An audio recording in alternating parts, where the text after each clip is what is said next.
to Charm Chats. Hello! And welcome to Charm Chats with Kendra And Kat. Today we're covering episode 407, Brain Drain. Yeah. Which aired November 8th, 2001. It did. This aired 4 months before the season 6 episode of Buffy that has a vaguely similar plot line. Yeah. So. Yeah, I mean, it's a similar plot line that uses the trope of a mental hospital. So if that's something that bothers you, maybe skip this one. Yeah. But it's surprisingly little of the episode. Right. Because watching it again, like, I vividly remember this episode, and I was like, we spend maybe 17 minutes out of, like, 42 in this setting? It's really, really funny. The only thing I remember from this episode was Phoebe's outfit. That is hilarious. That is hilarious. Frankly. Yeah. Because I can't even remember Phoebe's outfit thinking back on it, and I watched it yesterday. Yeah. I just think it's funny that, like, that's what I remembered from this episode was the outfit that Phoebe is in, which we will get to when we see her, because it was an outfit that stuck out to me. Which is funny because vividly. all of Phoebe's outfits kind of stick out in their own unique way. Yeah. So it's like looking for a needle in a needle stack. Yeah, a little bit. Yeah. Or it's looking for a push pin in a needle stack, I guess. No, hang on. Just like, imagine you've got a bunch of different kinds of needles. Like, some are darning, some are for yarn, some are embroidery, some are for sewing machines. And you're just like, okay, I have to find this one very specific type of needle in this bunch of fucking needles. Yeah. And somehow that one sticks out to you. And you're like, yes. There it is, the bone needle. Yes. Yeah. Something like that. Yeah. Is it a bone needle because you want to bone it? No. No, I know. It's a joke. So yes, that's a good one. The joke makes sense once you know what she's wearing. So why don't we get into the episode? Yeah, sure. And then I can tell you what she's wearing. Mm-hmm. We start out in the kitchen at the manor via a POV from the oven. Mm-hmm. Piper is annoyed because the tray of cookies she's pulling out are burnt, and apparently they aren't the first batch. Phoebe tries to gentle her by saying, "Oh, they're just crisp," but no, they look very burned. Yeah. But she says she's happy Piper isn't a chef anymore, or she'd be 300 pounds. And I take a bit of offense to that. Because, being overweight is not just because of what you eat. Sorry. True. But Phoebe has very little self-control when it comes to food. Yes. Anyway, so Phoebe is in black pants and a white button-down shirt that's not completely buttoned, so much so that it is showing off a black lacy bra. And it has, like, long cuffs on the wrist that have, like, 6 buttons. Yeah. It's like a tuxedo-type shirt. Yeah, I feel like it didn't have any buttons in the deep V or whatever. It might not have, but it was. Yeah, there was, like, no way to close that up to not show the bra. The bra is just meant to be visible. Yeah, it was very much but it was a colored shirt, so it looked like a button-down. Yeah. She has covered this and closed up this shirt with a black underbust corset with red and yellow flowers on it. Hence the reason bone needle, because, boning, corset, it's a good joke. Yeah. Her hair is mostly down and wavy. I think, like, beach curls would be the accurate term. Mm-hmm. That, like, soft wave. I mean, it's more curls than wave. Like, loose curls for her. Yeah. But not like the clearly styled loose curls that you see these days. True. Very true. It's more like we put a little mousse in your hair after you washed it and, like, towel dried it, and then you just went at it with a diffuser. Sure. So, like, styling product, but not styling tools. Sure. Because they're also pretty irregular, so. Yeah. And at this point, she is not wearing any jewelry that I could see. Mm-hmm. Piper is in a long-sleeve dark brown shirt that has a V-shaped penis collar. As is her way. Uh-huh. And a lighter brown skirt. That's like kind of a suede-y sort of thing. Yeah. It's a very long skirt, too. Or whatever the fuck. It's a long skirt. Suede? It's like... Yeah. It's floor length. Well, ankle. It's not. It's like mid calf. Mid-calf? Oh, right, because her boots. Yeah, because we can see her boots later. She has got a thin belt around her waist that wraps around twice. Her hair is pulled half back with a leather cord, and she's wearing that small diamond necklace that we know and love. Mm-hmm. Phoebe says something about Piper obsessing, and Piper says, "No, I just want everything to be perfect. Is that too much?" Phoebe reminds her that she's hosting a baby shower and not a royal wedding, which I thought was very funny. Yeah. My cousin actually just had a baby shower for his wife. Yeah. And she wasn't even there because she is having such bad morning sickness that she can't fly. Aww. Yeah. But they're having it. Didn't she like boy. Skype in? She was going to, but she fell asleep. Well, she's allowed to. Exactly. But yeah. And she's allowed to for the next 18 years. Yeah. Anyway, Piper says that they've vanquished more friends than demons, so she really wants to do Wendy's baby shower properly. Phoebe goes over to grab a glass from the cabinet and then pulls out the carton of milk from the fridge and shakes it.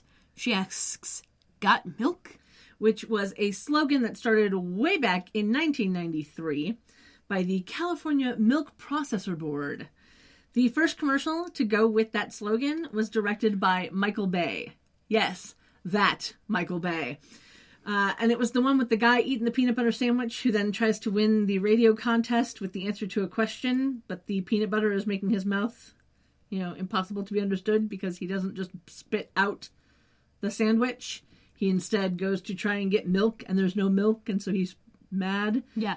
And we're gonna link to that original commercial as well as the one with Aaron Burr from Hamilton. So yes, because the whole point of the commercial is that it is the dude who knows everything about Hamilton, about he has like the bullet that shot him and all of these like Hamilton memorabilia and whatever, and he can't answer the question because of a peanut butter sandwich. Yeah. Because for some fucking reason, he makes this peanut butter sandwich with like an inch of peanut butter and then stuffs the entire thing in his mouth. Like a normal person. Well, he knows how to live. Clearly. I don't.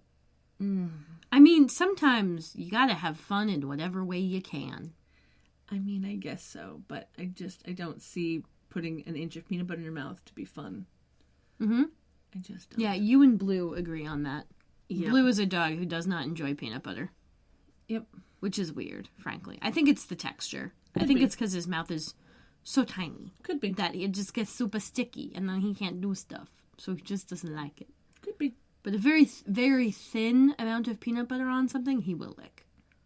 Yeah. Anyway, the scene that we are in is basically we have to deal with Paige not knowing the house rules kind of moment, with both of them being happy that the power of three is at least under the same roof. And then Piper instructs Phoebe to grab a couple of the baskets filled with baby stuff and follow her into the dining room. Phoebe says she'd love to throw a baby shower for Piper one day, and Piper knocks into an easel that was like leaning against the dining room table and then yells up the stairs toward Paige. Phoebe says she is changing the subject, but Piper says, "No, I'm ignoring you," which was cute. Very.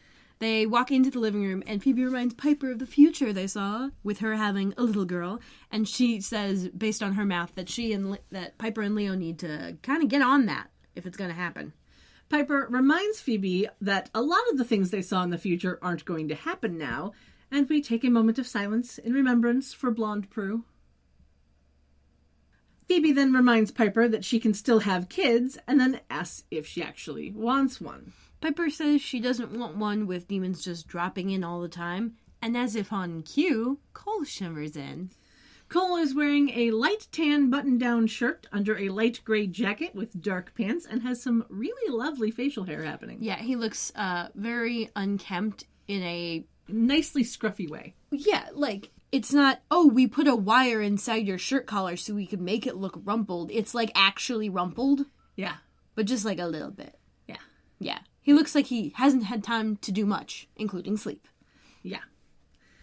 He starts to say something. Phoebe then pauses him to continue her conversation with Piper, reminding her that generations of Halliwells fought demons and had kids.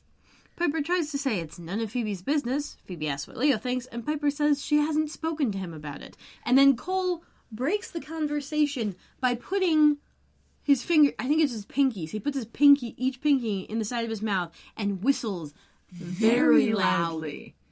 Yeah, I'm glad I was not wearing headphones because it was quite loud. Mm-hmm. Yeah. Fortunately, the visual leading up to it, you could slap that pause button and be like, okay, let me turn the volume down here because this is going to be, whew. Yeah. Anyway, after the girls yelp at this unexpected sound, Cole whispers to Piper that she needs to freeze the room quickly and then just unfreeze him. She asks why. Cole tells her to just do it and he'll explain after. Piper freezes Cole and the room, which we know because the clock had just begun to strike and has now gone silent. As if, a la convenience. Just saying. Well, I don't disagree with this particular convention, because, if there's only the three of them, how are you gonna know? I guess. It's an easy enough shorthand. I guess. Anyway, as Piper starts to, move her hand to unfreeze him, Phoebe asks her not to blow him up, and Piper's like, I'll try, and then just unfreezes him. Yeah. He asks if the rest of the room is frozen. Piper says they're the only ones in the room. And Cole says that there actually is a chameleon in the room. And Phoebe has this really cute facial expression. She's like, why are you worried about a lizard? Yeah. He tells them that a chameleon is actually a demon that can transform into any object in order to spy on people. And I immediately thought of Harry Potter. Yeah. Because, yeah. Yeah. Thank you, Slughorn. Mm-hmm. He grabs at a chair, pushing on the chair is very funny. Yeah. And as he's doing a cursory interrogation of all the furniture in the room, he tells them that the source hasn't attacked in a while because he's had a bunch of spies gathering inside info on them. And he tells them to look around and see what shouldn't be here. We see Piper kind of lean toward the side to get a sight line into the wicker room. Mm-hmm. And she sees this bamboo chair that has these bright red, tropical patterned cushions. The pattern would be very at home on a Hawaiian shirt. Yeah, on a Hawaiian shirt. This chair looks like it came from fucking Florida or something. Yeah. And so she blows it up. As cushion stuffing goes flying everywhere, and our FAQ goes to 6 for the season and 55 for the series with the annihilation of a piece of furniture, Phoebe tells Piper that the chair belonged to Paige. And Piper says, yeah, I know, it was just ugly. Yeah. And then the clock starts to chime again. Which indicates that the room is no longer frozen. Mm-hmm. Because a la convenience. Yes. Phoebe then spots a lamp that wasn't there previously. And it's a CGI lamp, so we know it's evil. Uh-huh. And then it transforms into a demon wearing all black. Now, while we don't know the character name yet, I shall tell you about the actor because he's kind of that guy. The actor is Alistair Duncan. He was born in Scotland in 1958. That's such a Scottish name. I know. He has 95 acting credits so far, starting back in 1983. The year before this episode of Charmed, he played a character named Collins on 2 episodes of Buffy and 1 episode of Angel. He has done a bunch of voice acting. He was the voice of Alfred in the Batman animated TV series from 2004 to 2008 and a few of the animated movies that came after that. He was also on an episode of Leverage, which is why I, of course, know him. Yeah. Piper and Phoebe scream, seeing this guy. The demon uses his power and they go flying over the couch.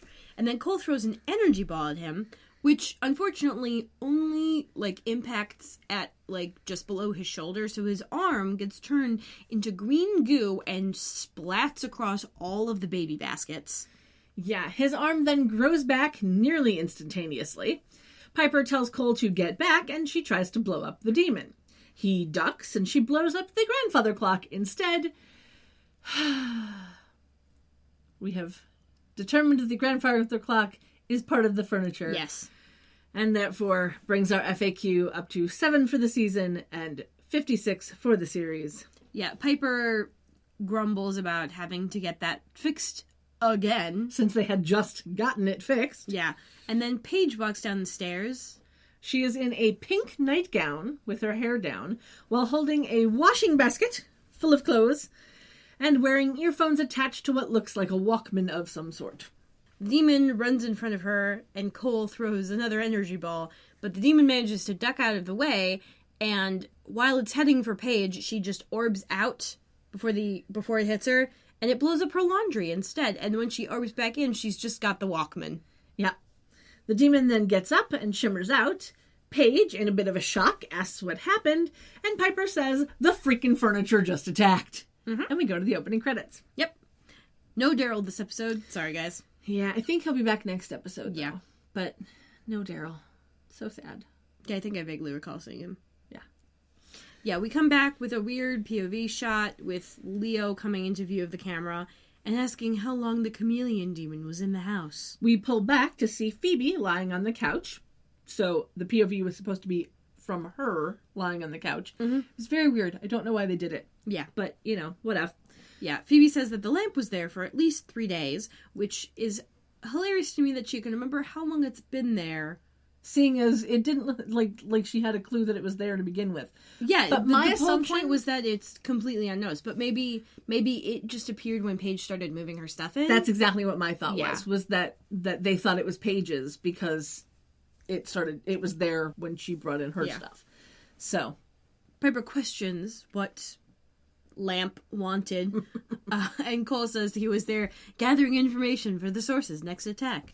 Now, Paige has changed her clothes. She is now in a long-sleeve, low-scoop neck green shirt that shows off her belly button, and a long denim skirt that has a large slit up the front and up the back. Like, all the way up to the knee or something, possibly past it. Like, legit, it looks like a mini skirt that had denim added to it, because it was...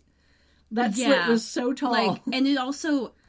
It looks like someone cannibalized several pairs of jeans. Yeah. Because when you see, like, the top, there's no, like, jean waistband. There's no waistband at all. It's just unfinished denim. Yeah. And the back pockets are once again darker than the rest. Yes. She has a want for that outfit type. And this one is floor length. Yes. But because of the slit, Mm-hmm. Yeah. Lots of long skirts today. Yeah. She sees her now exploded chair, which I think is very funny because you can see that the exploded is literally a big hole in the center. Mm-hmm. Like a large circle in the center of this rectangular... Yep, that was a practical effect. Yeah, it was quite nice. She asks if she can claim the damage on homeowner's insurance. And Piper has to tell her the bad news. No. No. No, you cannot. No, you cannot. Usually not. Yeah. And Paige wonders just how often her stuff is going to get blown up. Phoebe says that rule number 1 in the Halliwell Manor is to get ready for the unexpected. Piper asks if she wants to learn the rest of the rules. And Phoebe kind of tells her to chill out. No, now's not the time. Yeah. And asks about a way to find the demon. Leo says they can try to scry with his blood, which Piper says there's plenty of, but then says that she doesn't know what good it'll be to find him since he's already probably told the Source everything he's found out. Cole says that the demon might know what the Source's plans are, so they should be able to get him to spill them. Yeah. Paige then mentions something about setting up a money fund to cover the damage of house items, no matter whose they are, and then the doorbell rings. They all look at each other, trying to figure out who it could be, and then Piper and Phoebe cautiously go to the door, and it made me laugh, because I'm like, who would they, like, they're looking around like, who would show up? Who would show up? The Source isn't going to ring the bell. No. Who could it be? Who could it be? Well, Piper quickly opens the door, scaring the poor woman who is standing on the porch. She is in a pink and black dress, and we learn that this is Becca. She is played by Rachel Wilson. She was born in 1977 in Ottawa, Ontario, Canada, and she has 97 acting credits so far, starting back in 1991. Yeah, we learn that Becca has come to pick Piper up to go to the baby shower, because apparently she is not hosting it at the house. Mm-hmm.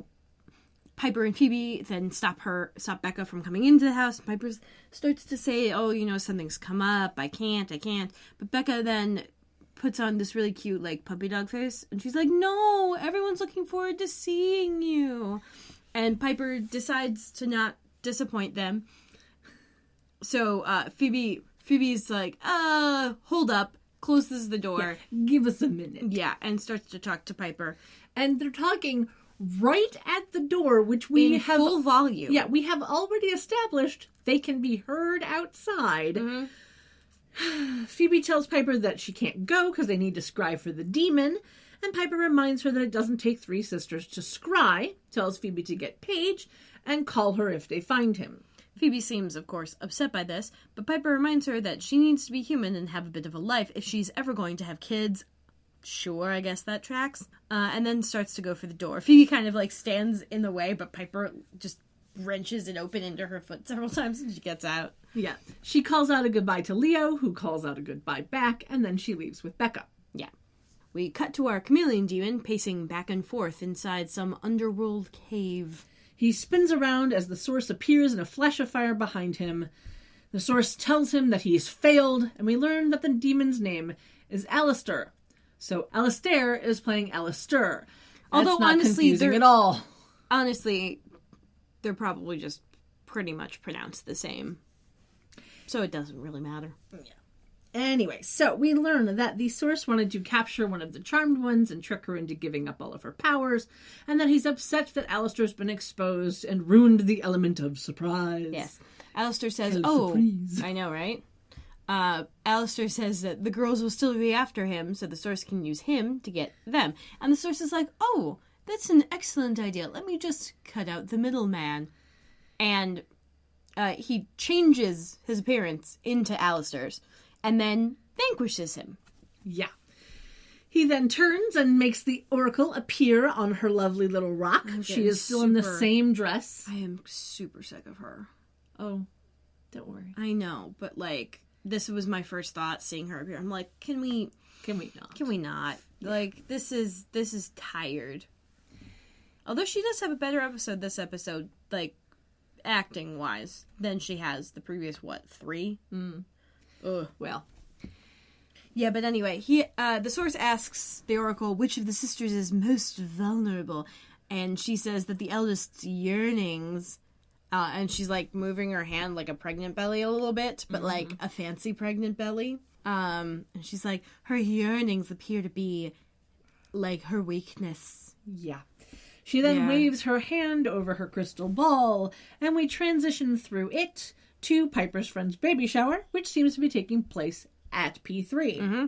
Piper is laughing and sitting next to a blonde woman in a red dress and a pearl necklace. And we are to assume that this is Wendy, since she's, pregnant. Let me tell you about her. The actress is Whitney Dillon. She was born in 1976 in Memphis, Tennessee, and she only has 25 acting credits between 1999 and 2016. Her first gig was on an episode of Buffy, and she played a different character on an episode of Angel. Yep. I think it's interesting. Yep, and I remember both of those episodes because you don't forget an episode that's titled "There's No Plates Like Plurts Glurb." Yeah. Yep, I believe that was when they were in Lauren's home dimension. Yep. Yeah, and then the Zeppo is the Xander-centric one. Yeah, the Plurts Glurb episodes are my absolute favorite. Because my favorite moment in all of Angel is when they go to that thing and he realizes he doesn't burn in the sun. And he has this moment of like, we have to hide the car. Oh, look, there's some branches over there in that patch of sun. I'll get them. And he goes skipping off screen. The best moment ever. Yeah, and the bit where, like, Lauren's just ahead. Yeah, it's just so good. Mm-hmm. Oh, man. And Fred. And Fred. Yes, we love Fred. We love Fred.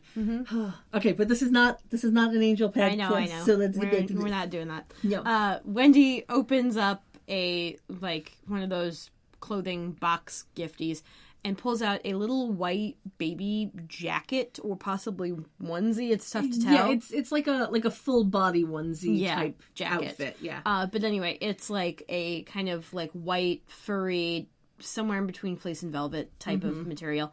And it's got a fake leopard print fur collar and cuffs and large, like, huge sparkly little rhinestone buttons all down the front. Huge buttons.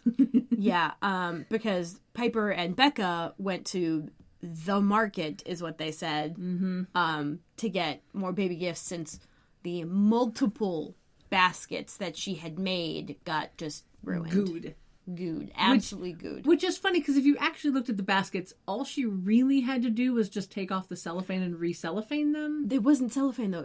It was like a fabric mesh. All right. Yeah, if it were actually cellophane, she could do that, but it wasn't. All right.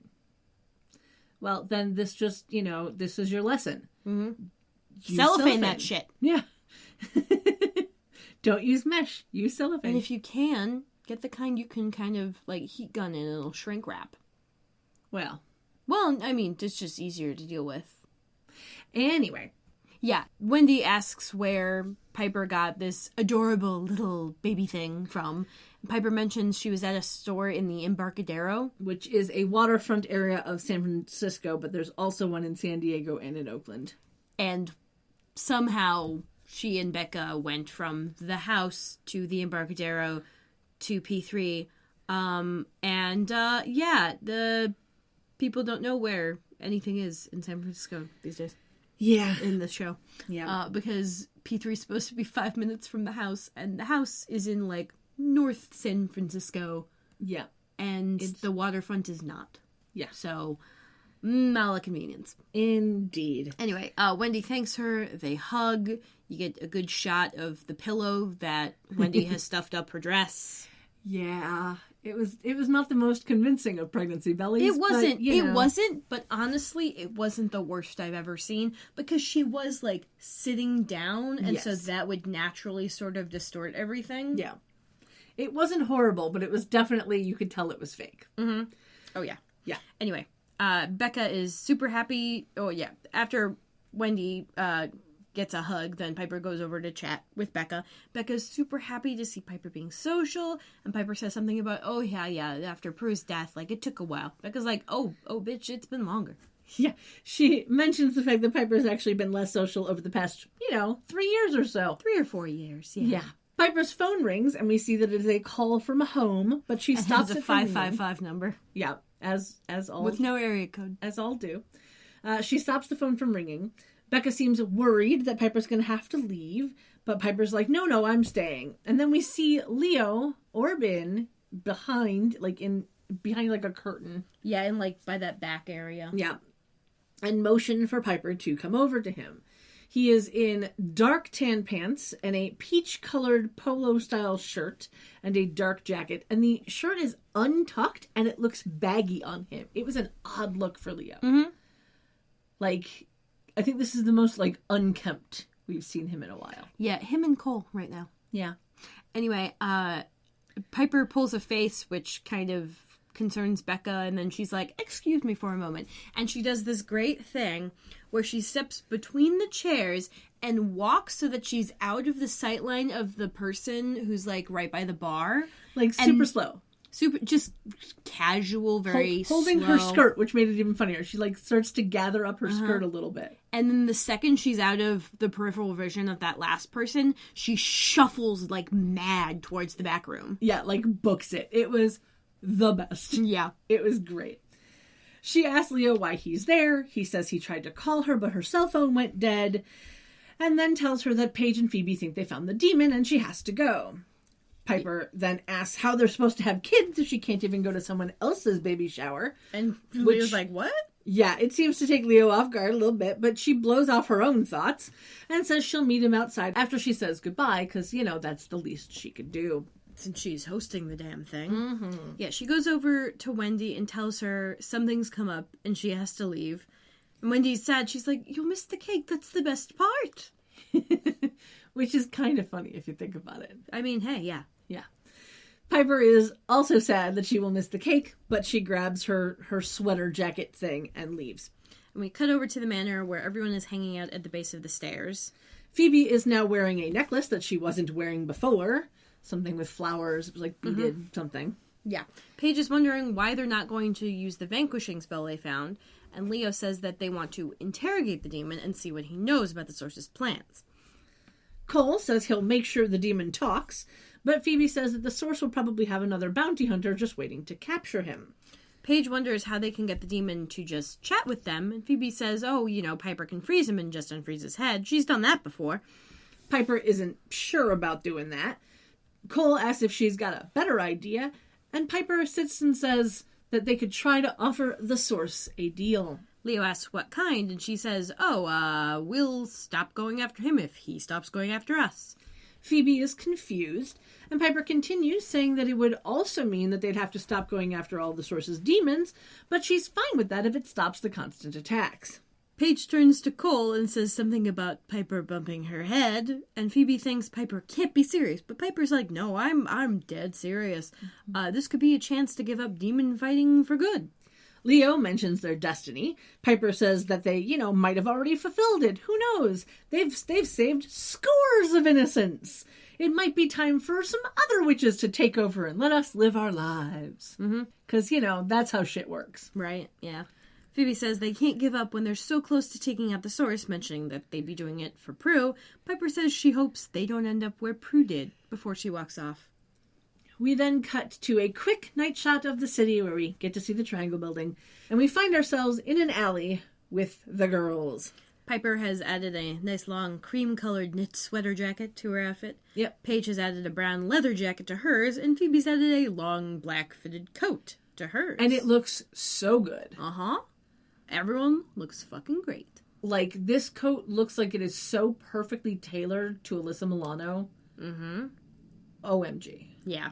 Like, it was amazing. Mm-hmm. Anyway, they have the scrying map out on the hood of the car, and we see a nice road map. Yeah, it's one of those laminated, foldable road maps. Yep. We see Phoebe with the crystal showing where they're supposed to be, so that brings our scrying total up to 4 for the season and 9 for the series so far. Piper says that they've checked the alleys for the demon twice, but they aren't finding him. Phoebe says the crystal never lies. Paige is like, I got a bad feeling about this. Thank you, Han. Yeah. And so Piper says they'll check one more time before calling it quits. And then she tells Paige and Phoebe to check the one alley, because they're like at an intersection, to check the one alley together, and she'll check the other one by herself. Phoebe isn't so sure about splitting up, but Piper says that it, might lure him out, and then they can always say the vanquishing spell if they need to. Or if they get nervous. Yeah. She reminds them he could be anything, and then Paige and Phoebe disappear into an alley. Piper starts to walk down a different alley, and we see an Alistair-shaped shadow following her. Like, yeah. It's like he's under a blanket. Or, hang on, no. It's like you're projecting an image on a wall, and he's just walking past the image on the projector. Yeah. So, yeah, it's real funny. Yeah. And then she, like, kind of comes around a corner, and he steps out and, like, becomes himself color. Yes. So the Source, as Alistair, appears behind her. She immediately turns around and tries to freeze him, but he just powers through it. He shakes it off. I think this was the fastest freeze shake off we've seen on this show. Because normally it makes sense. Well, yes, it does. But normally, like, we get the pause and then the weird, like, record coming back to full speed noise. Yeah. And then they just kind of, like, stop motion a little bit through it. But him, it's like he got hit by a bucket of water, and he's just like, nah. Yeah. It was nigh instantaneous. Yes. That he shook it off. Yeah, she calls out for his sisters. He throws an energy bell at her, which flings her into a pallet that's leaning against a wall. Phoebe and Paige run into the alley as the Source picks up Piper and flames out, and Paige gasps. Yeah. And, because, no one notices the flame out, which the chameleon didn't do last time. Yep. Uh-huh. Yep. Because how did the chameleon go out? Did he shimmer? Mm-hmm. Yep. Yep. Anyway. Nobody noticed. Mm-hmm. We cut to Piper lying on the ground, wearing a long-sleeve white top under what looks like a short-sleeve light blue top and, like, sweatpants, and her hair is down, and we can vaguely see that there is an embroidered logo for Halliwell Hospital on the light blue shirt. It's not so much a logo as it is just the words, though. Well, yes. Yeah. Anyway. Leo then leans over her and asks if she's okay, and he's dressed in a white doctor's coat over a light mauve-colored button-down shirt and a salmon-colored tie. Mm-hmm. Because literally, I looked at this outfit and I was like, that's not purple and orange. That is mauve and salmon. Yeah. Anyway, we can see what looks like the staircase railing from the manor behind him, but the walls are wrong. Very wrong. They're completely different colors. She's like, ow. They're different colors and there's like nothing on them. Yes. She's like, ow, my head hurts. What happened? And he's like, oh, what it always happens when you have an episode, you threw yourself into a wall, and that makes her like immediately like wake up a little bit more, and she's like, I didn't throw myself. Yeah. And then looks at him and she's like, what are you wearing? And then we hear other people in the room getting noisy, so Piper looks around, and we see a few men in the same type of clothes that Piper is in, as well as a man in a white doctor scrubs in another room, and then we see a few people playing a game of chess at a table in another room, and a couple more people in a third room. And Leo's standing there like saying, everything's fine, you're fine, those are just the other patients, like, calm down. And he helps Piper up. Yeah. And she asks what the hell is going on. And Leo tells her that she's at home in the sanitarium. And she just looks at him confused. And we go to commercial break. Yeah. Now, I don't know exactly when or where we're going to see these people, so I might as well get them out of the way before we go any further. We have Eric Ware playing an orderly. He has no picture on IMDb and only 30 acting credits between 1988 and 2003. We have Sheila Kavanaugh playing a patient. She also has no picture on IMDb and only has 4 acting credits between 1987 and 2001, and this was her last acting credit. And we have Angela Oh playing another patient. Angela does have a picture. She was born in 1982 in Wisconsin, and she has 63 acting credits so far, starting back in 1998. So there's that. There you go. Mm-hmm. Those are the only other people that get credits this episode. Yeah, because they have speaking roles. Or they have lines, I should say. Yes. Yeah, we come back, we're still in the sanitarium, and Piper's wandering around the manor asking where all the furniture went and what all of these people are doing in their house. And now, I just want to talk about this set redress for a second. Oh, man. Because, honestly, like, I freaking hate, it's such a tired trope of like, mental hospital, like, are you crazy, or is like what you think real, like that kind of a thing. I really hate this. It's super ableist, like it's very annoying. But this set redress is really good.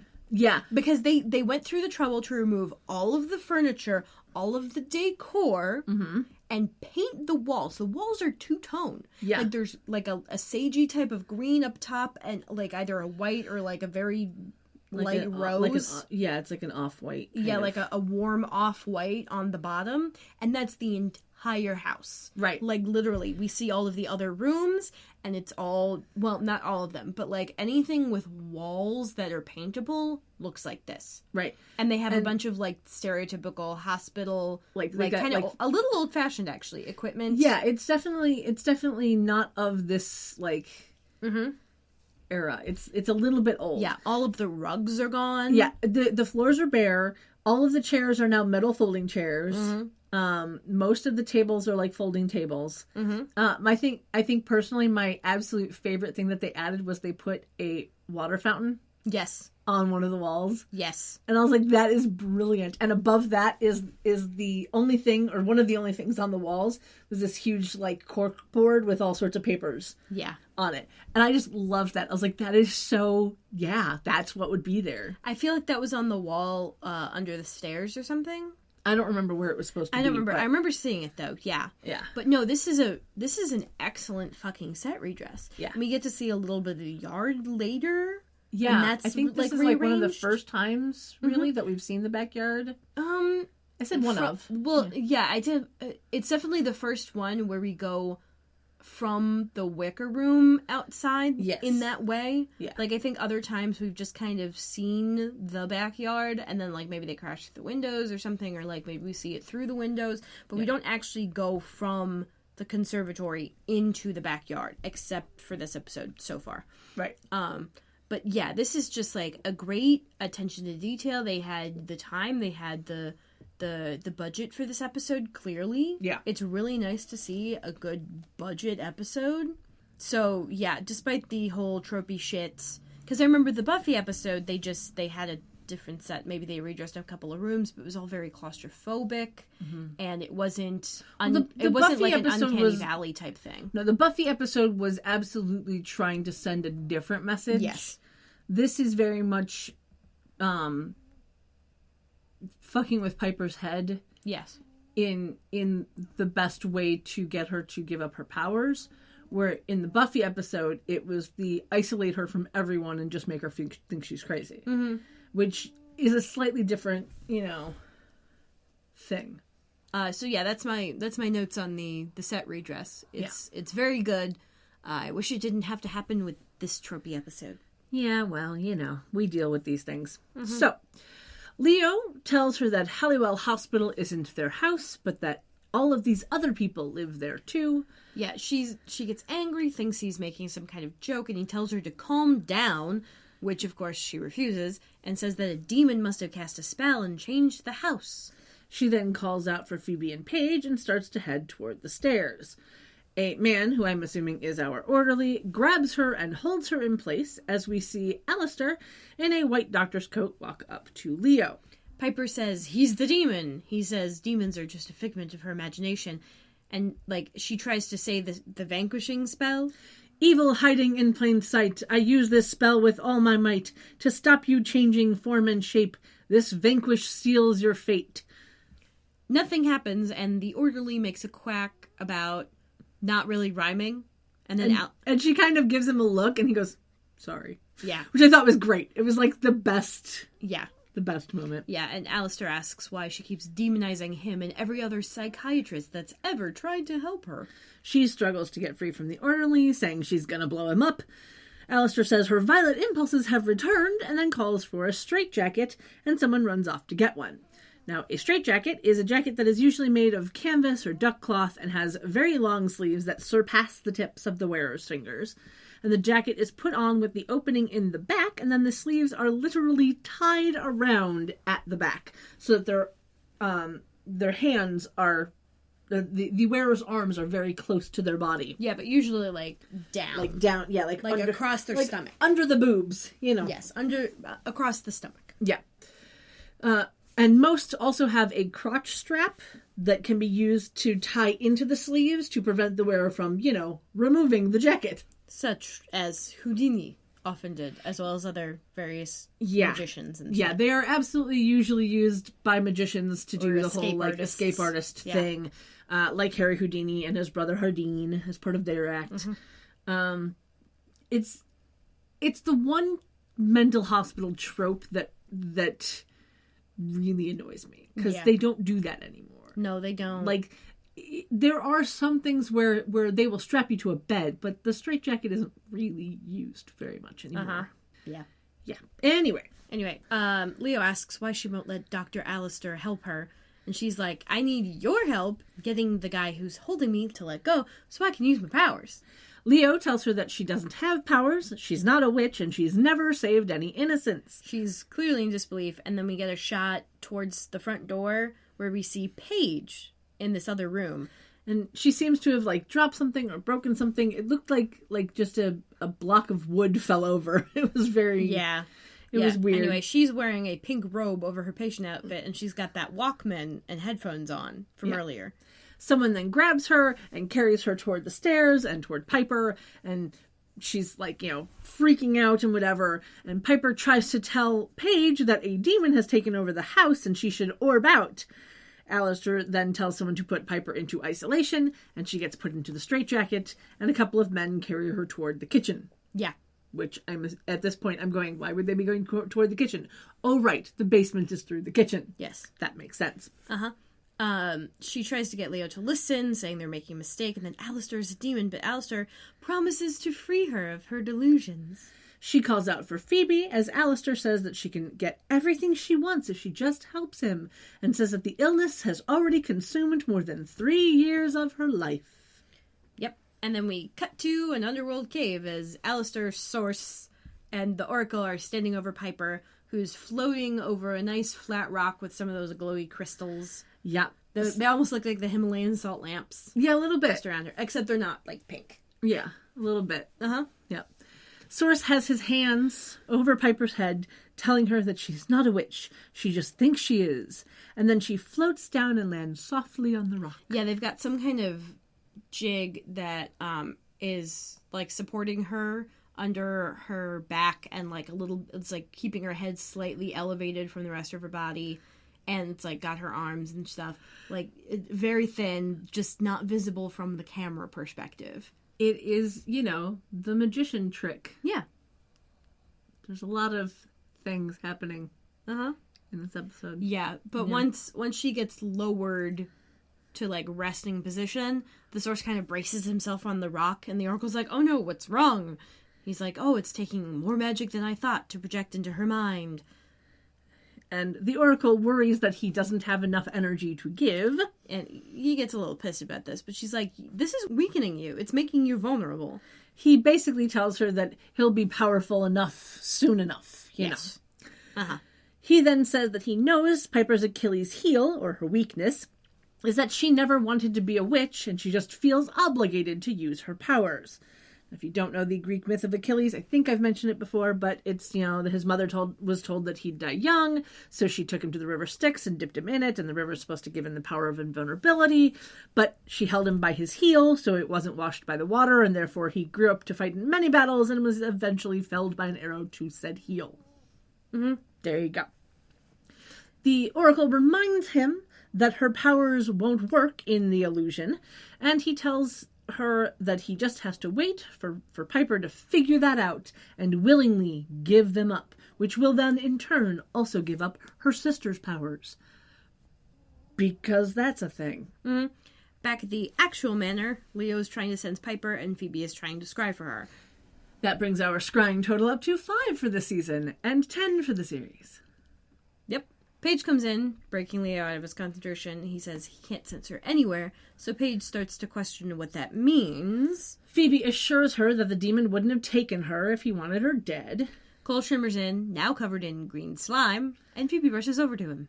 He tells them that he thinks the source has Piper in the underworld, which he knows because he squeezed the information out of another chameleon demon. Literally. Hence the slime. Yeah, and he, shakes some of it off of his hands. It was very funny. Yeah. It's kind of like the Nickelodeon slime. Yeah, a little bit. Yeah. Phoebe grabs the Book of Shadows to try to find a spell and has a premonition of the source in the attic, kind of floating towards her and Paige. He orbs the book away from them and then kills Phoebe and Paige with Piper's acceleration. Power. Yeah. Molecular acceleration power. Yeah. And also in the premonition, we see the dollhouse version of the manor behind Phoebe, which made me smile. Yep, that survived. Because, it got blasted. Scorched just a little bit by our evil enchantress. Yeah. She comes out of the premonition and sets the book back down on the table and then tells them what she saw. Paige wonders how the source would get their powers. Cole says that he must have figured out a way to get them from Piper, which is why he's keeping her alive. And Phoebe's like, no, she'd never give them up. She can't. It's not a thing. Yeah. Leo reminds her about the relinquishing spell, and Phoebe's like, dude, we ripped that out and burned it 3 years ago. And Leo's like, yeah, but Piper still has it in her mind. Yeah, it's still somewhere in there. Phoebe says that Piper would never give up her powers. Paige reminds her that Piper did kind of talk about giving them up just that morning. And Phoebe says that Paige doesn't know what she's talking about. Leo and Cole decide to go to the underworld to see if Leo can sense Piper there. So Cole shimmers out and Leo follows him by orbing, which is funny because Leo orbing always goes up, visually. Yeah. So it's got to go up and then back down. Make a U-turn. Yeah. Phoebe mentions that they have some summoning spells that they can try. Back inside Piper's mind hospital, Piper and Paige are strapped to separate beds in the same room that is caged off. So this is our basement. This is the basement. This is that area of the basement that used to be Prue's developing room. Yep. So under those brick arches, but now those brick arches are covered by metal grating. Wire metal doors and walls and shit. Yep. Paige's mini chain link fence. Yeah, a little bit. Paige's hospital outfit is a bit of a crop top with short sleeves, no undershirt. Apparently they let the patients edit their clothing a little bit. Apparently so. Yeah, and Paige is saying something about not being good enough for Piper's coven. Piper's like, yeah, you're under a spell. Paige says that all Piper has done is complain about her and her stuff and compared her to her beloved Prue and that Piper doesn't even like her. Piper's like, that's ridiculous. We're sisters. And then Alistair comes up to the cage door, and he's like, yeah, you have no sisters. You're an only child. He opens the cage door and walks into the room. She's like, I'm going to be happy to vanquish you. And he tells her that she uses sisters to explain the things she can't accept. and then mentions that her best friend did the same thing before she got well.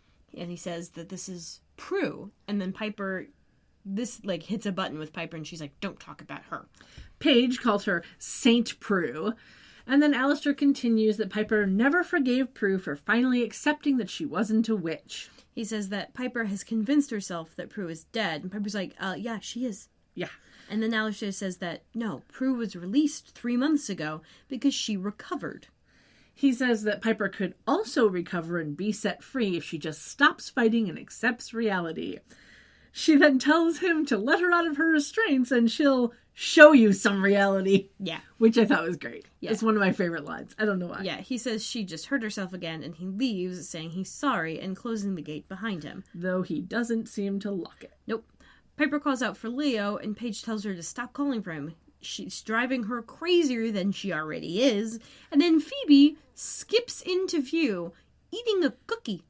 Her hospital outfit is tied at each shoulder and her bra strap has fallen down. Mm-hmm. Lovely black bra strap. And I think it's also a bit cropped. Yeah, it's a little cropped, but it's just funny because I'm looking at these outfits going, why is this a thing?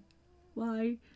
Yeah, they're like tied and twisted. Yeah. The shoulders. Yeah. I mean, she cut them and then she twisted them and then retied them. Yeah, and my first thought in all of this is I'm going, this is how you should know it's not real. Yeah. Because if you're in an actual mental hospital, they would not be allowed to edit their clothes this way. No, because they'd never be given access to scissors. Exactly. Except maybe child scissors. Even then, not so much. I mean, those also are complete shit, so... Yeah. They wouldn't be able to cut clothing. Yes. But anyway. Yeah. Piper calls for Phoebe to untie her quickly, and so Phoebe goes over to the door and she's like, stop obsessing. Piper says she's not obsessing, and then asks what Phoebe's eating. Phoebe says that it's a chocolate chip cookie, but not her best. Which makes Paige say, got milk? Ooh, don't think so. Yeah. As Phoebe unbuckles Piper. So, we get that lovely joke again, for some reason. There's a lot of moments in this episode where a line or a thing from previous in the episode will crop up in Piper's brain, and she'll have this look like, what the fuck is this deja vu nonsense? Right, and it makes sense because we're in her head, and so therefore they can only pull from her own memories. Mm-hmm. But it's like, it's interesting because you'd think there would be... It would have, like, if this were real life... from not just this episode. Yes. But, like, it's very interesting because it's very much a Matrix glitch. Mm-hmm. We're like, oh, I see the cat again. Deja vu. And they're like, oh, that actually means something here. So, like, we need to be aware of that. Yeah. That's an edit. Like, you can't ignore that. But, like, a recycled line from previous, like, if this brain thing were real life, that wouldn't happen. Mm-hmm. So that you'd think that would be like a tell or something like, oh yeah, maybe I incorporated real life. But no, then it would be reversed. Then you would be imagining your fake life and stuff from your real life would crop in, which is what's happening right here. Yeah. Mm-hmm. Yep. And like, okay, so this trope kind of makes me think in the way of, like, oh, I thought quicksand would be a much bigger deal in my life, and so I have ways to avoid quicksand. Yeah. So, like, in my brain, I constantly think of, oh, I have ways to tell if this is a real life or a fake life, because I know enough.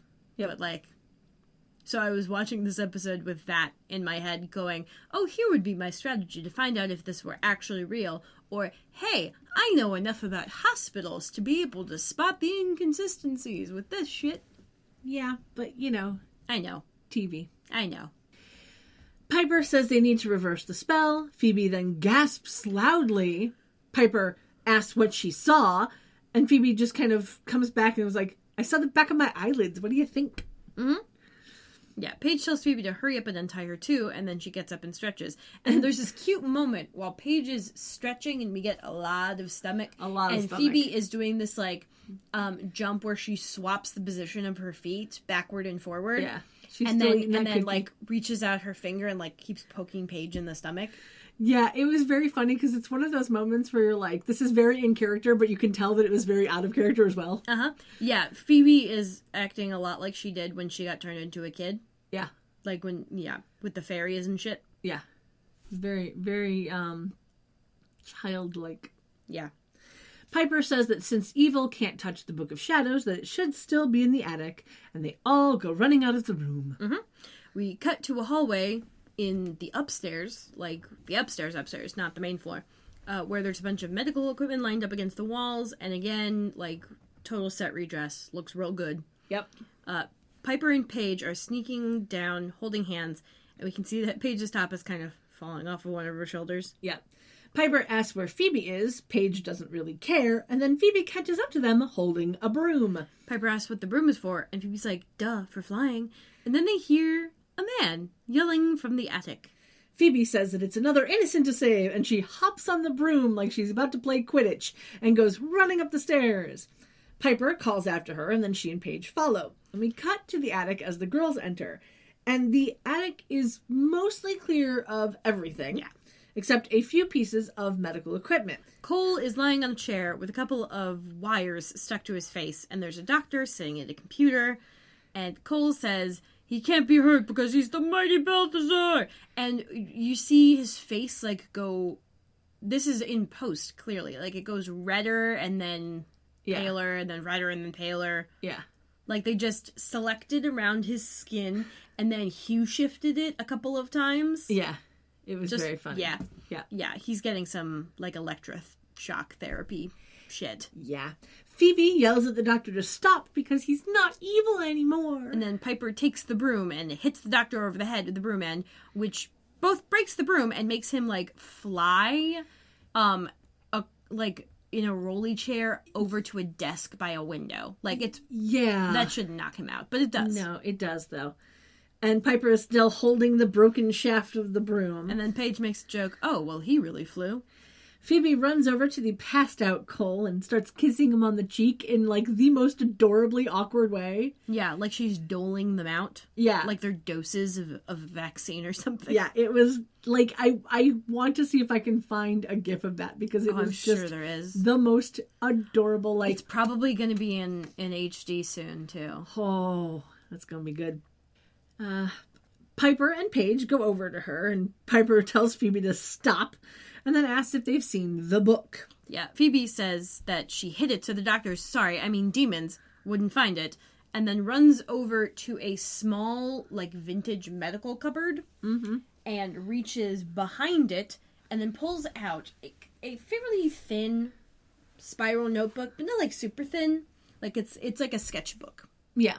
And hands it and takes it to Piper, and she's just got such like reverence on her face as she's handing this little book over. Yeah, it's a little brown cover spiral notebook. Yeah, like cardboard. Yeah, with the words "The Book of Shadows" and a badly hand drawn Tyketra. Yeah, on the cover. Piper opens it to a page somewhere toward like she does that like open thing where the first page gets stuck to the cover. Yeah. And so the first page that we see is a very messy drawn ice cream truck where it looks like it's drawn in crayon. Yeah. All of the text, the script in the book is very neat and orderly, but the pictures look like they were drawn with crayons. Yes. Which is hilarious. It is. So we see a very messy ice cream man page, and then she flips back to the front page where, again, we get to see this lovely, handwritten, beautiful script. And then this little funny crayon drawing of Balthazar. Where he looks like a kitty without ears. Yes. Well, actually, he does have ears. They're just tiny and on the sides of his head instead of the big kitty ears. But seriously, it looks like they drew... A child tried to draw a tiger, but used red instead of orange, and then did little tiny pointy ears on the sides. Yeah, it was adorable. It's fucking hilarious. It was so cute. Piper wonders how a demon got the book out of the house, and wonders if they're not actually in the house, and hopes that getting Phoebe and Paige out of the house will break the spell. Paige asks why the spell didn't work on Piper. Phoebe tells her not to question the rules. And Piper says, oh, we'll go down the trellis. And then she goes over to the window, and now all of the windows are covered by this pretty cursory, like... metal grating. Like, kind of chain link again. kind of like security grating, but on the inside instead of the outside. And she uses the broom handle to like lever it open. Yeah, she basically, because it's held onto the wall with a padlock. Yeah. And she basically just pops the screws out of the wall that's holding the lock to the wall. Yeah, they weren't properly anchored. Yeah. Because if you're gonna break something, that's how you do it. Mm-hmm. You go to the point of least resistance. Like if you need to break into a house, don't do this, people. But if you need to break into a house, don't try to bang through the door. Bang through the wall. Because the wall won't give you as much resistance. Just saying. All right, because I think all of our door jambs are metal, so you're gonna have a hard time no matter what you do. Right, but are your doors hollow? No. Well, at least I don't think they're. I think the interior ones might be, but not the outdoor. No. Yeah. Anyway, or a window, but be careful. Yes. And don't do it. So don't do it. Anyway, so Piper opens the grating and she goes to open the window and Phoebe asks about Cole. Piper says they'll come back for him and then she hurries Paige and Phoebe out the window. Alistair walks in just as Piper is climbing out. He calls after her. She ignores him and keeps going. And as she goes out of frame, he just smiles. Yeah, we cut to outside where it's just another lovely sunny day in the valley. Beautiful day in the valley. The girls run to the sidewalk and they almost bump into some people. And Piper thinks it's weird that everything is so normal. Maybe we should go back and try to get the demon to talk. Paige says she doubts he'd spill his guts. And then we see a thief steal a woman's purse and then run across the road. Piper calls after him, running into the road herself, where a car is headed right toward her. She tries to freeze it, but nothing happens as it's honking at her. She tries to freeze it again, and then the car hits her. She hits the windshield, rolls off the car, hitting the ground hard. She is now bleeding from her mouth and seemingly unconscious. We cut to the underworld where we see Piper's head like loll to the side and some blood come out the side of her mouth. And then Alistair, or the source, floats Piper back down and he's like, I think she's learned her lesson. And we go to commercial break. Yep. We come back inside the attic at the manor. Paige and Phoebe are reciting the blood-to-blood summoning spell, which you've heard before. Yeah, nothing happens, and Paige asks Phoebe if she can think of any other spells, but she can't. Paige then remembers something that Leo said about the relinquishing spell being in Piper's head. Phoebe tells Paige that she doesn't know Piper as well as Phoebe does, but that Piper would absolutely never say that spell. Yeah, and Paige is like, I might not know Piper that well, but I am getting to know the source, which is hilarious because she knows him far less than she knows Piper at this point. Yeah.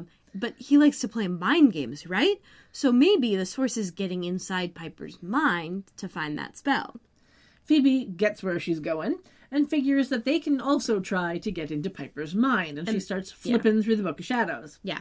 We cut to Halliwell Hospital in Piper's mind. Piper is in a bed with cuts and bruises on her face, and Alistair waves smelling salts, presumably, on her nose, and she wakes up quickly. She groans. He tells her that she's been in an accident. She asks what he did to her, and he says she got hit by a car, and that the driver said that she didn't even try to get out of the way. And this is how you know this is not real, Piper, because they would have taken you to an actual fucking hospital with a surgical wing to make sure that you could get an MRI or something, or an X-ray. Yeah, that too. Yeah. So, this would fucking tip me off hella much. Oh, yeah. Just be like, you didn't even put a bandage on my open wound. Yep. Y'all are fake. Yep. Just a bit. And then, of course, it only gets faker from here. He tells her that her delusion is going to get her killed. She tells him to shove it and asks where her sisters are. He calls them her roommates and says that they're safe downstairs. He tells her that she needs to want to save herself or she'll be lost forever in her fantasy world. She's like, you're just trying to confuse me. And he's like, your want to be magical is just an escape from some terrible deep-seated pain and loss, which he puts down to the death of her grandmother. He tells her that in one of their sessions, she mentioned a spell to relinquish her powers, and he wants her to say it to release herself from her crippling delusions. And this is even faker, because you'd be like, if you were a real psychiatrist, you wouldn't want me to attempt to play along in the fantasy to get me out of the fantasy. You would just want to get me out of the fantasy. So you would want me to believe that this spell wouldn't work. Yep. So yeah. Yep. You fake. You think. She tells him to get out. He stands up and heads to the door, saying that she has the power to give herself the life she's always wanted, and all she has to do is stop the illusion of being a witch. Which means you wouldn't tell me to say a spell. Yeah. He leaves, and as he closes the door, she throws a plastic water jug at it and cries for Leo. Mm-hmm. It made a very pathetic sound. I loved it. It did. We cut to the underworld, where Leo is trying to sense Piper, while Cole is hiding from a bounty hunter behind a rock wall. Our bounty hunter is played by Tom Billette. He has no picture on IMDb, which is weird because he shows up in pictures if you Google him. Mm-hmm. He has 72 acting credits between 1986 and 2018. Yeah. Don't know if he's still acting, but he didn't have anything currently pending, so there you go. Mm-hmm. Leo says that Piper is hurt, but he can't get a good read on her, just as an energy strike hits a rock near them. Cole looks around the corner, throws an energy ball at the bounty hunter, but misses. Leo says that the source must have learned from last time, and he's blocking Piper's signal. The bounty hunter then throws another energy strike, and Cole says, well, we need to find the source. Leo asks how, and Cole's like, well, I know one way. And so he steps out, and a bounty hunter throws energy at him. He doesn't dodge, so he gets hit, falls to the ground, unconscious. And another bounty hunter joins the first, and they go over to drag him away, as Leo hides and watches. Yeah, the second bounty hunter has no IMDb credit. None whatsoever, but he also doesn't have lines, so it doesn't matter. Exactly. Back inside Piper's mind hospital, she's laying in the bed as Dr. Leo sits down beside her. She asks him to heal her. He pulls out a needle. She's like, no, not with that. Use your powers. And he's like, honey, I'd use them if I had them, but I don't. And then he sticks her with the needle. And he doesn't actually push down the plunger, which I thought was kind of funny, but, whatever. Yeah, she calms down a little, looks at him and smiles, and says he's got white lights all around him. He says that's the painkiller, and she's like, no, it's because you're my white lighter. And then he mentions that Dr. Alistair says there's a way for her to get better. He wipes off a bit of blood from her face, and then says that if she gets better, they can stop sneaking around and breaking the rules, and they can be together. And she's like, yeah, what do you mean breaking rules? We're married. And he's like, no, we're only married in your fantasy world. But if you get better, we can really get married and have that baby girl you've been dreaming about. And, is this a HIPAA violation? Oh, yeah. Yeah. Oh, yeah. Even if it's not HIPAA, because that's just about, medical information. But, no, I actually did look up HIPAA. After this, I'm like, this is definitely a violation of the Hippocratic Oath. This is definitely a violation, and it kind of reminds me of that woman who, in the Arizona long care... Yeah. Where she was there for 14 years. She's been there for over a decade, and now there's an investigation because she's pregnant, or, just had a baby. She just had a baby in December. Uh-huh. Yeah. She's comatose. Yeah, she's been comatose in a vegetative state for over 14 years. DNA test this baby, and then DNA test every man who has ever had contact with her. Every cis male who has ever worked at that fucking hospital. And they're going to find out who raped her. Yeah. The biggest thing... Who raped her this time, probably. Well. Yeah. There's things, who got sloppy this time. Yeah. My biggest question in all of this, and everybody's asking you, how did nobody notice? How did nobody notice? And the only thing that I can think of is that, yes, it was absolutely negligence on the hospital's, count of the fact that nobody noticed for however many months. Because we don't know if this baby was born premature or whatever, so we don't know exactly how many months. Mm-hmm. But I have seen video. I have seen pictures, whatever, of a woman. They are time dated, time stamped and dated, where she was 7 months pregnant and had a flat belly. She went to the doctor. The doctor was like, we should fix this, and then moves the baby, and she immediately gets that stereotypical pregnancy belly. Oh, wow. Because basically, instead of the baby laying in, the stereotypical, baby stance, the baby was basically standing straight up and down. Mm-hmm. And which, so granted, babies as they're developing, they don't flip head down until just before they're ready. But they're usually laying sideways, which is why you get baby belly, because they're laying sideways, and therefore your stomach grows larger to accommodate that. Yeah.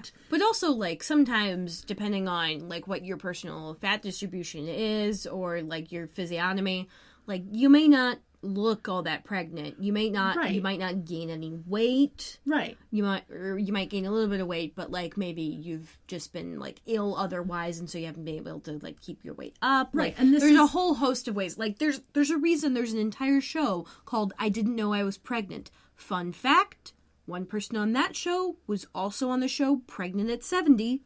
Spoiler alert, the show was only named for the oldest person pregnant on the show. The person I'm mentioning was not 70.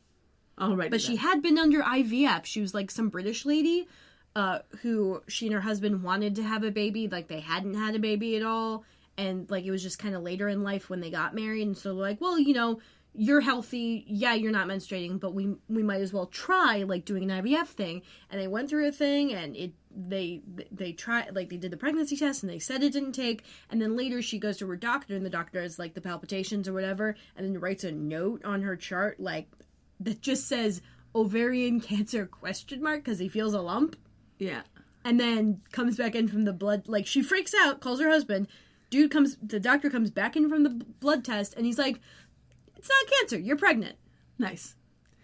I could not imagine being... Which is a hell of a pregnant crossover. at 70. Hell of a crossover for that. Oh, that was some... I know. I think not we've 70. talked about this. Yeah, but I just, like, I can't... I'm almost 40, and I'm like, I couldn't imagine being pregnant at 20. I sure as shit can't imagine being pregnant at 70. Like, I just... No, thank you. No, thank you. But the woman in the coma or whatever, the comatose vegetative state, my thought process on that is, if she's been laying flat for however long, if the baby wasn't, you know, laying in a way that made the stomach change. Yeah, and didn't really move all that much. Exactly. They wouldn't have noticed for a while. Exactly, especially since she's basically only getting fed by a tube. it's The probably... baby wasn't really getting all the nutrition it needs, so it wasn't as big as it could have been. So that, I think, is also part of it. Is like the biggest thing is we don't know exactly how old this person is, because they're not releasing any of her personal information for privacy's sake. But so we don't know how old she is. So even if presumably they were between approximately like 20 and 50, somewhere in there. Somewhere. The thing is that we don't know what their normal tests are, because, you know, if someone's been in a vegetative state, you're not going to give them a pregnancy test. You're not even going to think about it. No. And again, not knowing her body chemistry and all of that, we don't know what the status of her periods were. So she might not have had any. You know, she might have not had that thing, because, you know, your body is freaking the fuck out because you nearly drowned, and therefore you went into a vegetative coma for 14 years. You might not have your period anymore. So they're not thinking of these things. And so while, yes, it is negligent that the hospital let her be raped and get pregnant, you have to think about the fact of they might not have had the normal signs of pregnancy to know. Well, yeah, but, like, that's just why didn't you notice before now? That's not why did you fucking let this happen? Oh, yeah. Yeah. Yeah. I'm not saying that they're not negligent I don't and that they think shouldn't be, I don't think anyone's super mad that they didn't notice before now. Because, like, I don't even know what the procedure would be for, like, if you find out someone who's been in a coma for that long is currently pregnant. Like, maybe they just waited on this information until the baby was born because they wanted to avoid a huge media circus and the pro-lifers coming at them.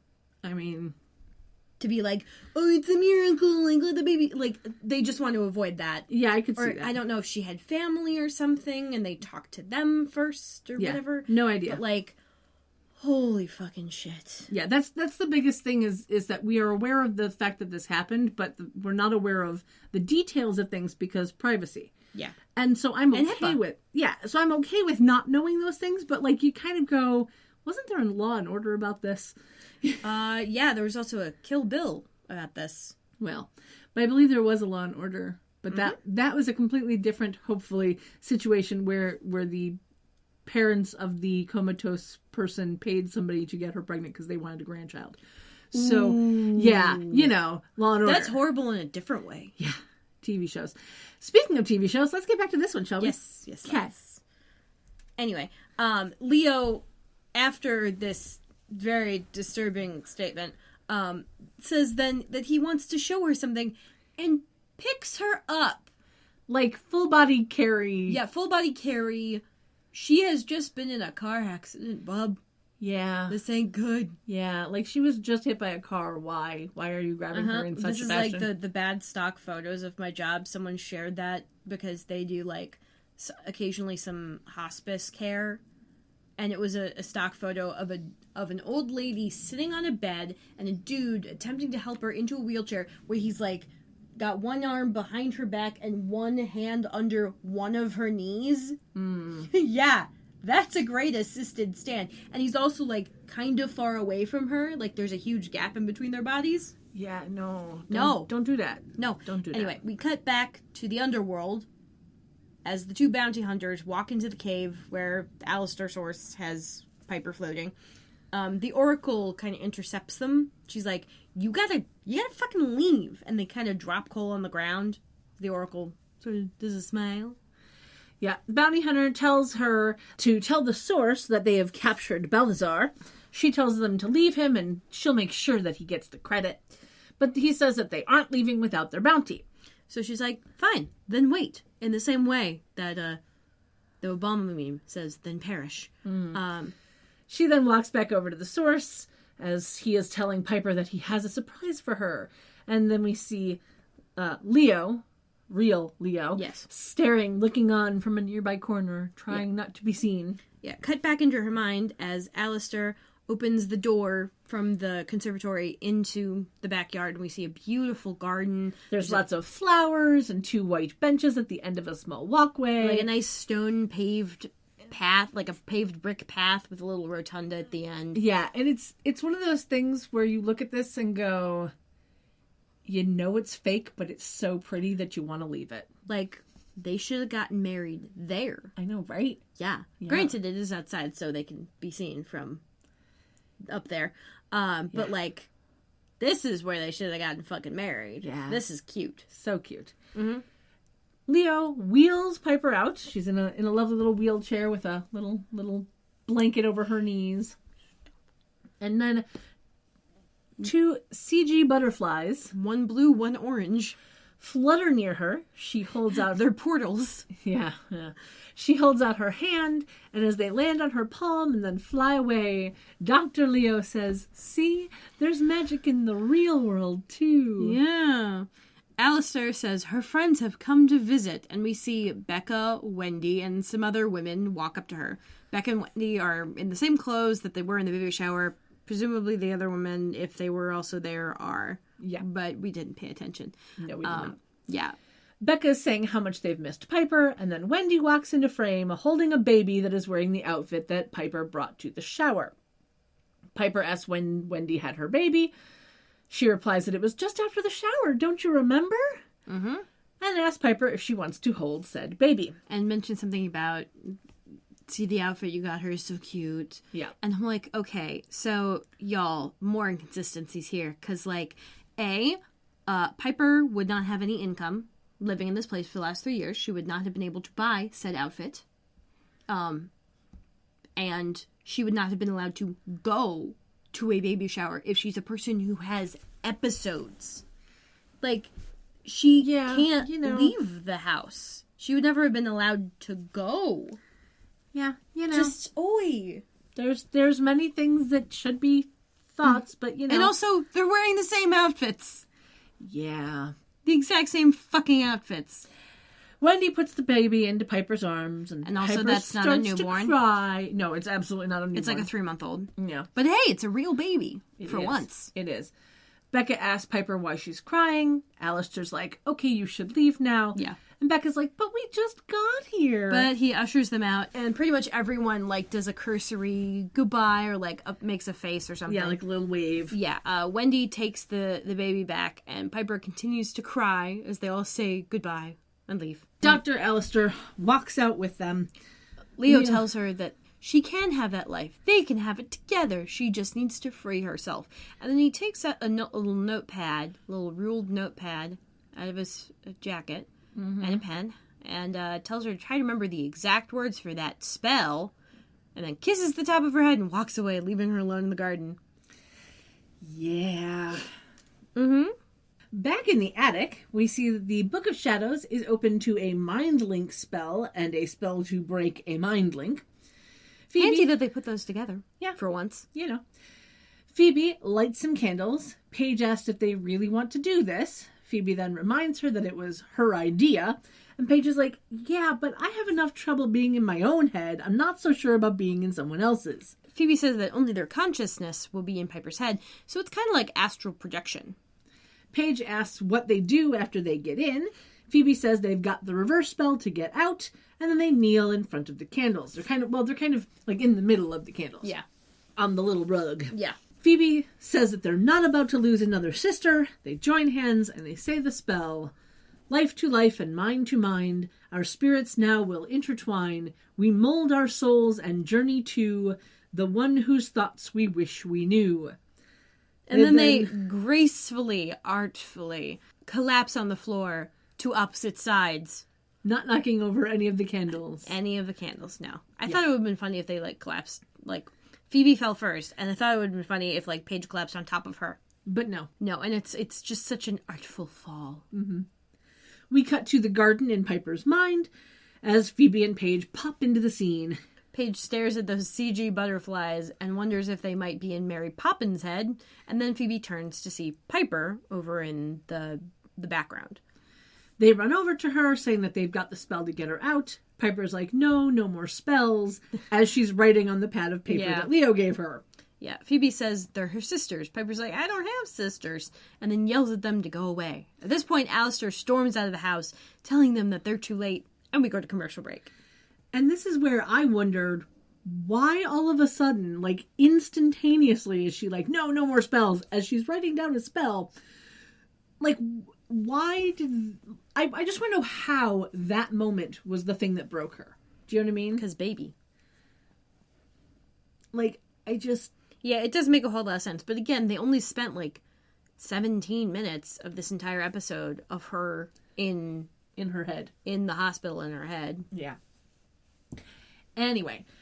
Wait, does that make the corny shit that happens in their head cheese? We come back Cue from my the commercial. shit-eating grin. We come back from the commercial in the garden as two orderlies have a hold of Phoebe and Paige.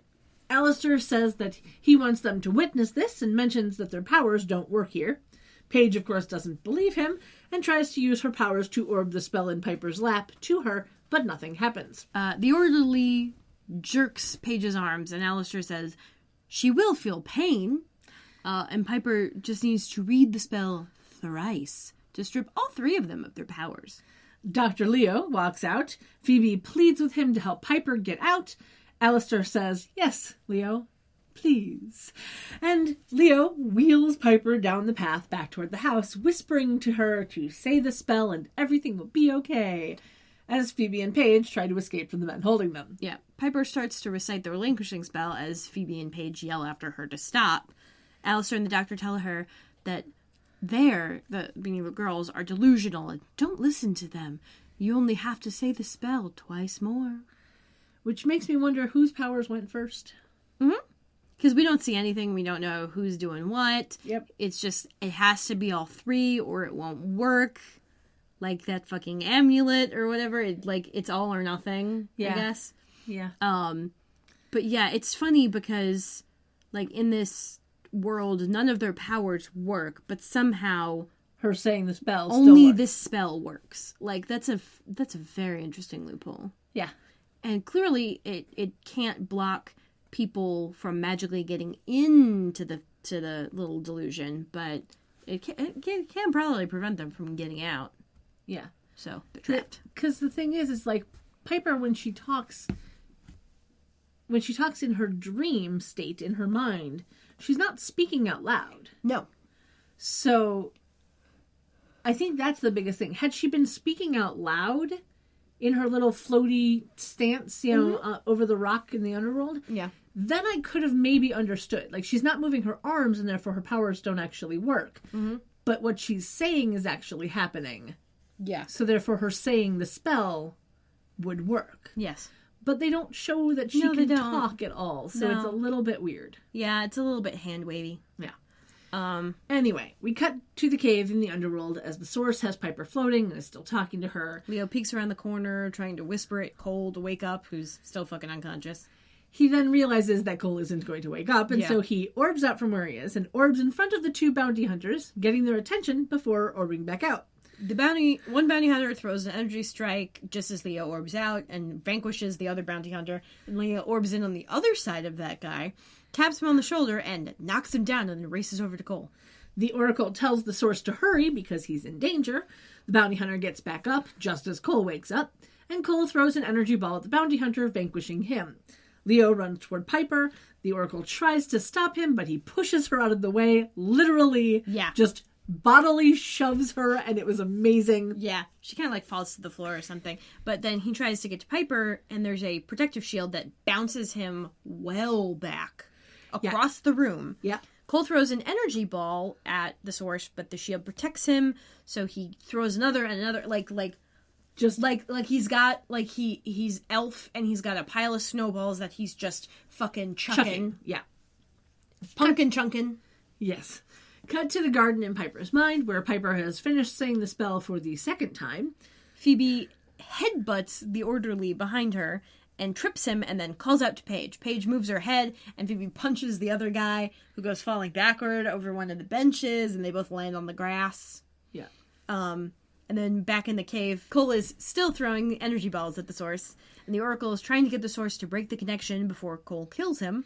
Back in the garden, Phoebe kicks Alistair, who says she's too late.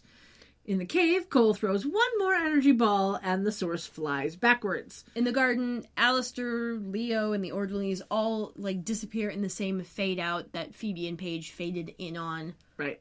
In the cave, the Source stands up holding his side, which is bleeding black blood. The Source screams and changes back into his normal robed self. Cole gets a large energy ball ready. Kamehameha! Yeah, it starts out normal size and then gets bigger. Yeah, it's like the spirit ball. Yeah. If anyone knows DBZ. The Oracle screams a no and runs in front of the Source as Cole throws said energy ball and vanquishes her. Bye, girl. Yep. Bye-bye. Honestly, this was a good sacrificial move.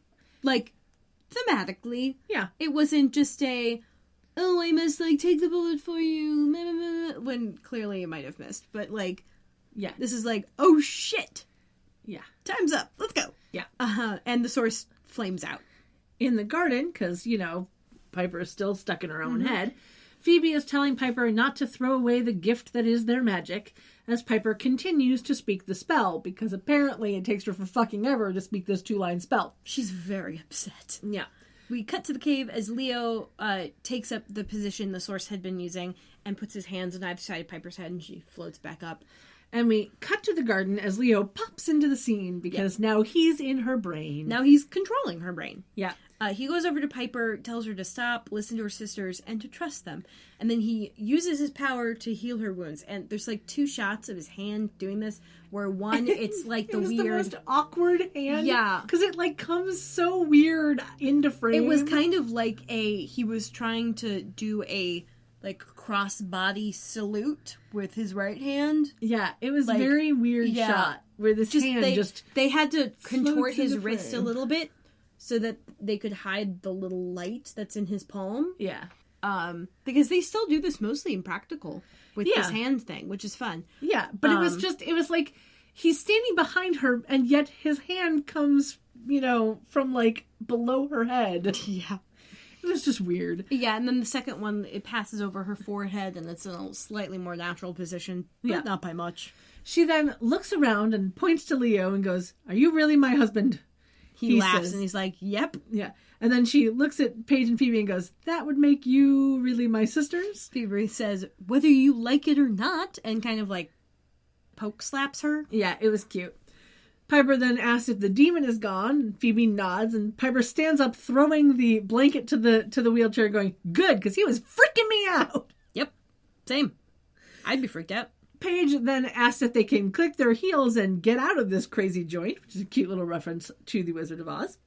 And those CG butterflies go past Piper as Paige is like, sorry, in that, like, you know, calling her brain crazy. And Piper's like, it's all right. My life is always a little crazy. Yeah.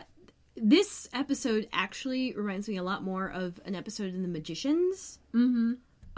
But that one, when they had inconsistencies in the, like, fantasy, they focused on it, and that became, like, an anchor point for the character to realize. Yeah. Like, at one point, he literally gets everyone to do a dance number to shake it off.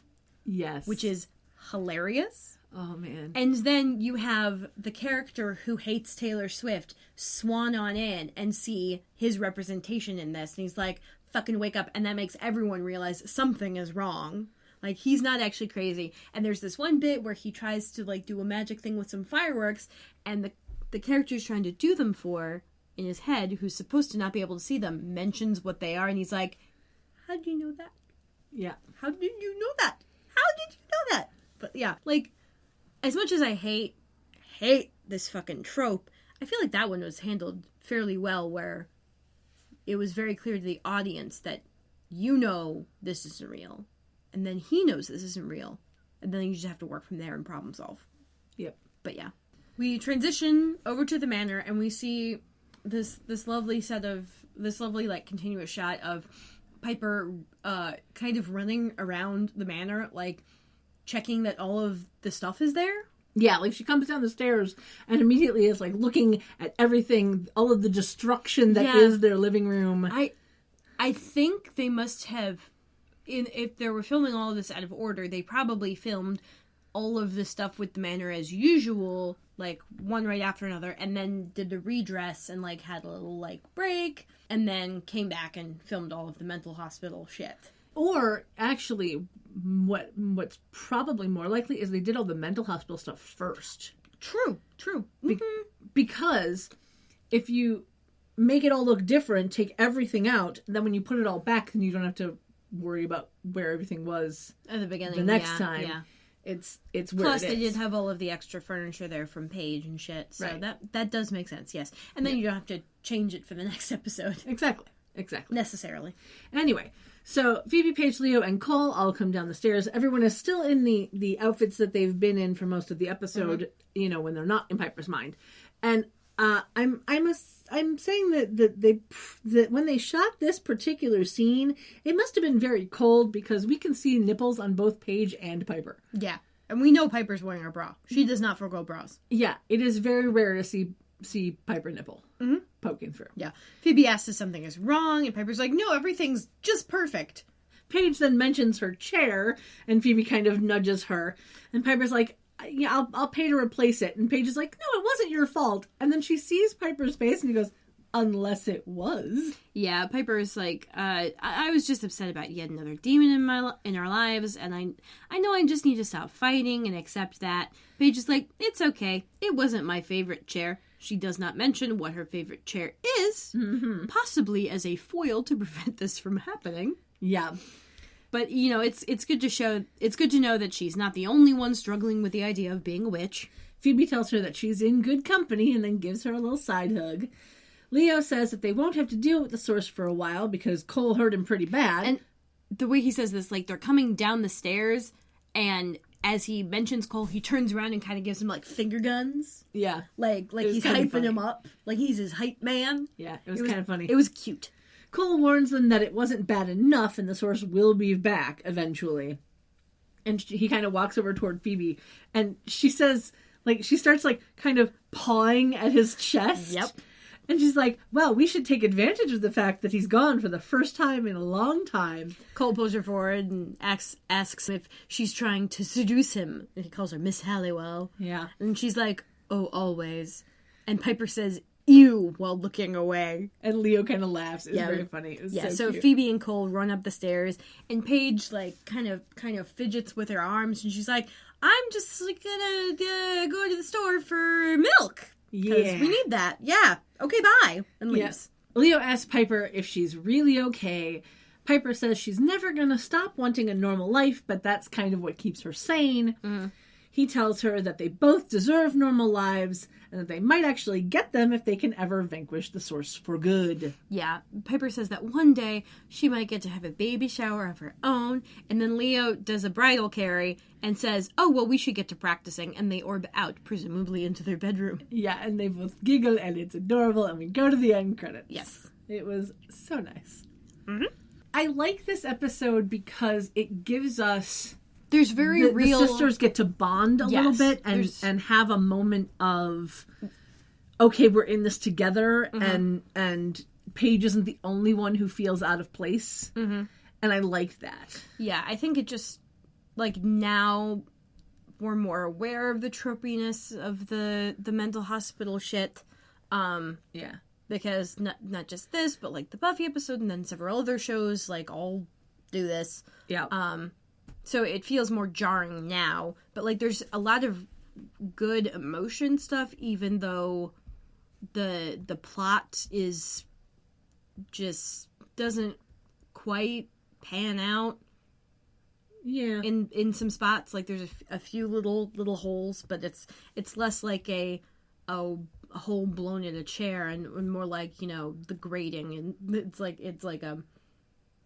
holes you poke in a wall to hang photos or whatever. Like, there's some holes, and they're noticeable, but they're not, like, gonna destroy the structural integrity.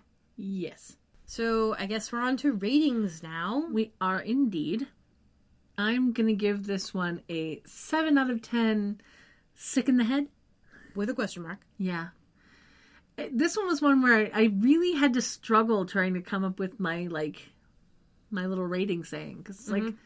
There's so many things I could have gone with that just didn't feel right, you know? And for me, I'm going to give it a 7 out of 10 Halliwell HIPAA violations. Okay. Because that's pretty much all Leo was doing in her head all episode. Yeah. Yeah. And I did do a deep dive on Wikipedia about HIPAA and the Hippocratic Oath and the origin for the word hypocrite, which is the same. So, as much as I like... you know, Leo and Piper, and they are my OTP. This episode was just cringy in the way that happened in her head. It was just like, oh, please stop. Just please stop. This is making me uncomfortable. Yep. So with ratings done, we are on to outfits. I personally liked all of the outfits that they wore in the real world. Yep.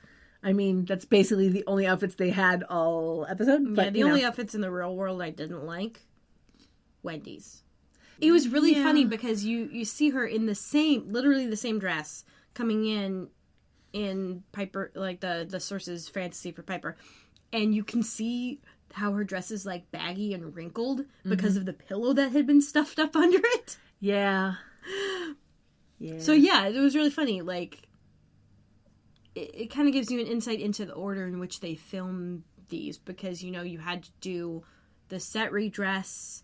And then, like, because they were at the P3 set, they didn't have to, like, deal about the house redress. And so, literally, they probably went straight from the baby shower to, like, Piper changing clothes. And then all of the extras and Wendy and Becca coming into the set redress. And so, they literally just take the pillow out from under Wendy's dress and, you know, show her there. And they hand her a baby. Whose baby was that? I don't know. Don't know. But it was a real baby the entire time. Yes, it was. It was a very cute baby. It was indeed. I do have to say that, like, while Paige's and Piper's outfits looked better without the jackets, like Paige's with the jacket wasn't you liked too Phoebe's bad. better, but I liked Phoebe in that jacket. Well, Phoebe's jacket was perfectly tailored. It was so perfectly tailored. Yes.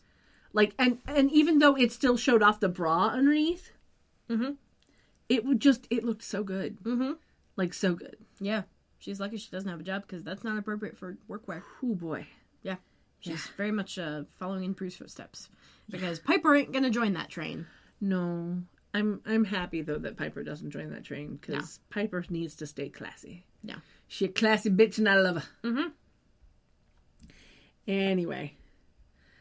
So I do believe that means we are onto social media. As always, you can email any questions or comments to us at charmedchats@gmail.com. And you can find all of the links to whatever we mentioned in the episode over at charmedchats.com, which is where you can also find the links to our Twitter, our Tumblr, our Instagram, our Redbubble, and our Patreon pages. Also, don't forget to join the Discord if you are a patron. And at some point in the near future, we will be opening the Discord to non-patron listeners. So just... And there will just be a few, like, special channels that will just be for Patreon people. Right. So, be on the listen for that. We will send out a message on Twitter and Facebook, and we will put up a notice on the website and on Patreon as well. So all you'll have to do then is contact us once you see those messages. Just contact us in the way that we will ask you to contact us, and we will send you a link. Mm-hmm. So that'll be fun. Yep. Speaking of patrons, we have a new patron. Yes. We have at the $5 tier, Cavante. So now, Cavante, we shall shout your name into the ether. Cavante!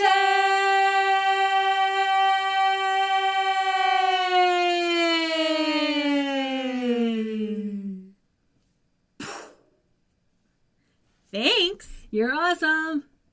Thank you so much for listening. We appreciate you all.